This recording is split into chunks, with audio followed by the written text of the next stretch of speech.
Hi மக்களே, welcome to கும்ஸ் life style. நம்ம இன்னைக்கு என்ன வீடியோ பார்க்க போறோம்னு பார்த்தீங்கன்னா சிக்கன் கிரேவி பண்ண போகிறோம். அது கொஞ்சம் டிஃப்ரெண்ட்டாக பண்ண போகிறோம், எப்பயும் பண்ணுறது இல்லாமல்.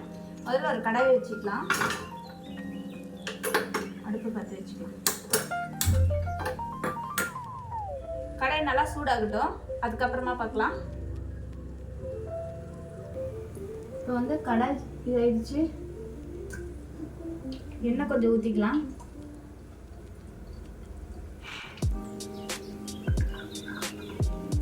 எண்ணெய் சூடாகட்டும். எண்ணெய் எதுக்கு ஊற்றி இருக்குன்னு பார்த்தீங்கன்னா வதக்க வேண்டியதெல்லாம் வதக்கிக்கலாம்.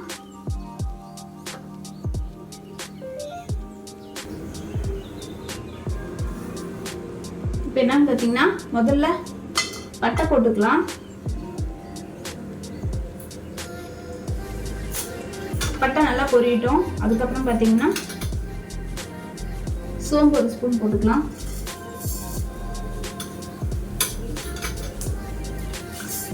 இதெல்லாம் வறுத்து அரைக்க போகிறோம், அதனால எவ்வளோ தேவையோ அவ்வளோ போட்டுக்கலாம். ஜீரகம் ஒரு ஸ்பூன் போட்டுட்டேன்.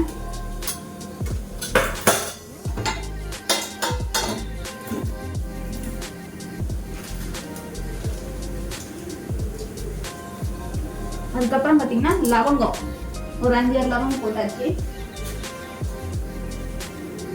ஏலக்காய் நாடு போட்டுக்கலாம். ஏலக்காய், சோம்பு, ஜீரகம், லவங்கம், பட்டை இதெல்லாம் போட்டுக்கோம். இப்போ வந்து உரிச்சு வச்ச பூண்டு போட்டுக்கலாம்.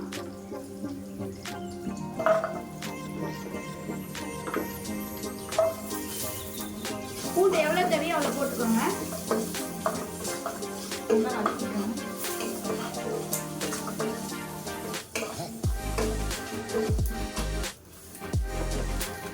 அதுக்கப்புறம் பார்த்தீங்கன்னா கட் பண்ண வச்சு இஞ்சி நல்லா கழுவி போட்டுக்கணும். இஞ்சி போட்டுக்கிட்டாச்சு, நல்லா வதக்கிக்கணும்.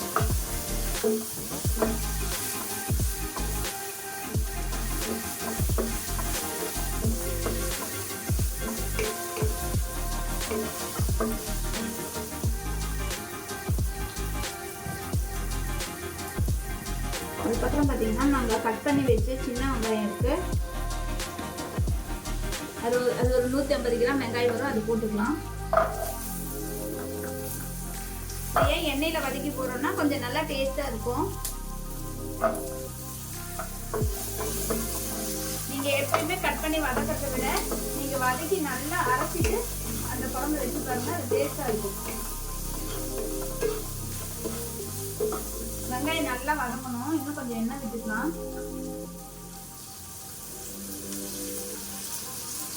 எண்ணெய் விட விட தான் இது நல்லா இருக்கும். நான் கடலை எண்ணெய் யூஸ் பண்ணியிருக்கேன், நீங்கள் எண்ணெய் யூஸ் பண்ணிங்கனாலும் பரவாயில்ல. கடலை எண்ணெய் யூஸ் பண்ணிங்கன்னா கொஞ்சம் டேஸ்ட் நல்லா இருக்கும்.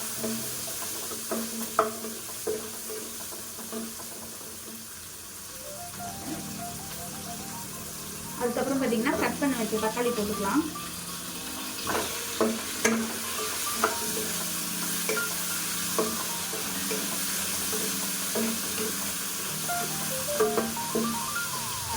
இது வேகிறதுக்காக கொஞ்சமாக இதுக்கு தேவையான உப்பு போட்டுக்கலாம்.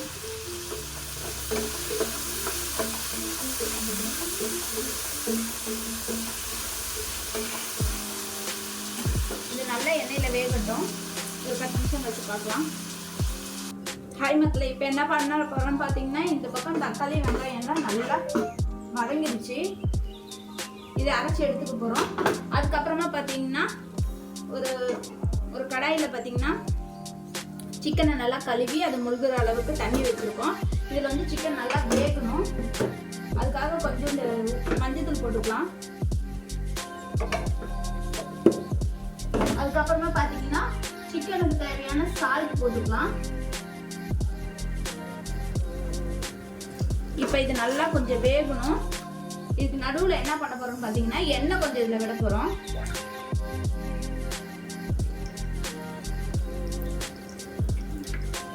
எண்ணெய் விட்டாச்சு.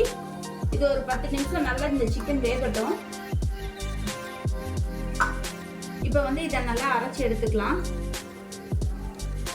என்னன்னு பார்த்தீங்கன்னா மிக்ஸி ஜார் எடுத்துட்டு அரைக்கிறக்கூடிய பொருள் எல்லாம் போட்டுக்கலாம்.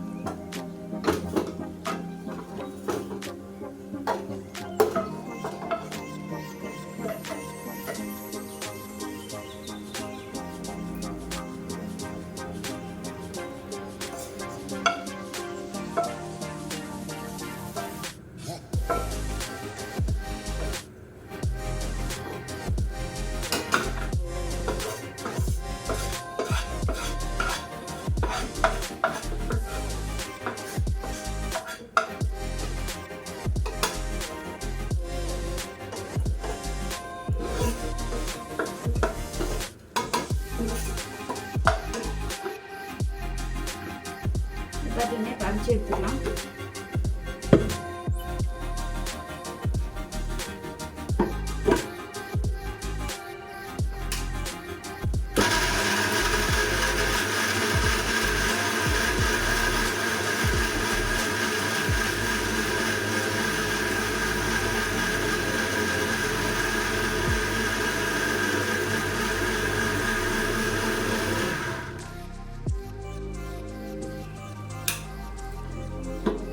இப்போ இதை அரைச்சாச்சு.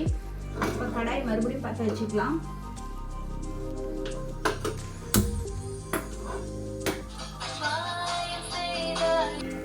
பார்த்தீங்கன்னா எண்ணெய் காஞ்சிடுச்சு.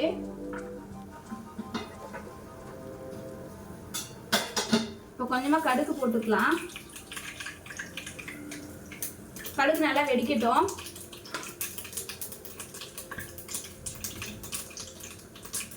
அதுக்கப்புறமா பார்த்தீங்கன்னா கருவேப்பிலை, கொத்தமல்லி இப்போ கொஞ்சம் போட்டுக்கலாம். கொஞ்சம் கருவேப்பிலை, கொத்தமல்லி நிறையவே போட்டுக்கோங்க.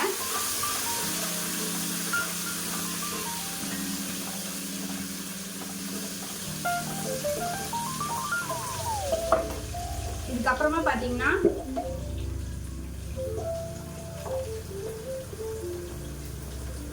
மிளகாத்தூள் போட்டுக்கலாம். 2 ஸ்பூன் மிளகாத்தூள் போட்டிருக்கோம்.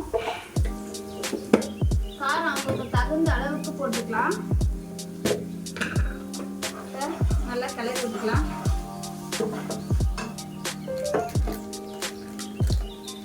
அதுக்கப்புறம் பார்த்தீங்கன்னா கறி மசாலா கொஞ்சம் போட்டுக்கலாம்.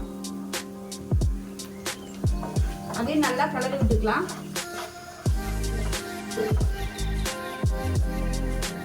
அதுக்கப்புறமா பார்த்தீங்கன்னா கொத்தமல்லி தூள், கறி மசாலா எவ்வளோ போட்டோமோ அதுக்கு டபுளாக வந்து கொத்தமல்லி தூள் போட்டுக்கலாம்.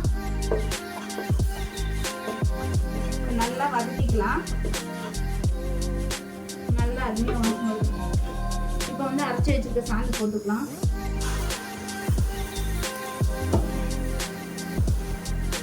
ஹாய் ஃப்ரெண்ட்ஸ், இப்போ மிக்சியில் அரைச்சி வச்ச இதில் போட்டாச்சு. இப்போ நல்லா எண்ணெய் எல்லாம் வலிச்சு வரணும். நல்லா கொஞ்சம் நேரம் வேகட்டும்.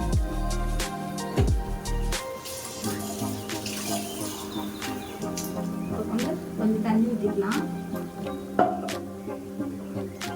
இப்போ நல்லா வேகணும். பச்சை வாசனை நல்லா போகணும். நல்லா எண்ணெய் பிரிஞ்சு வந்த பிறகு பார்க்கலாம். இப்போ பார்த்தீங்கன்னா நல்லா எண்ணெய் பிரிஞ்சு வந்துச்சு. இதுக்கப்புறம் பார்த்தீங்கன்னா சிக்கன் வேக வச்சுருக்கோம்ல, அதை எடுத்து இதில் போட்டுக்கலாம்.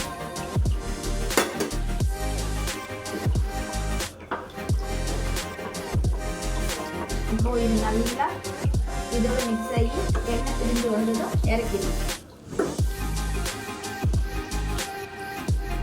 ஹாய் ஃப்ரெண்ட்ஸ், இப்போ வந்து கிரேவி ரெடி ஆயிடுச்சு.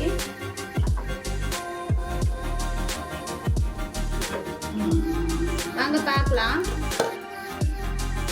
பார்த்தீங்கன்னா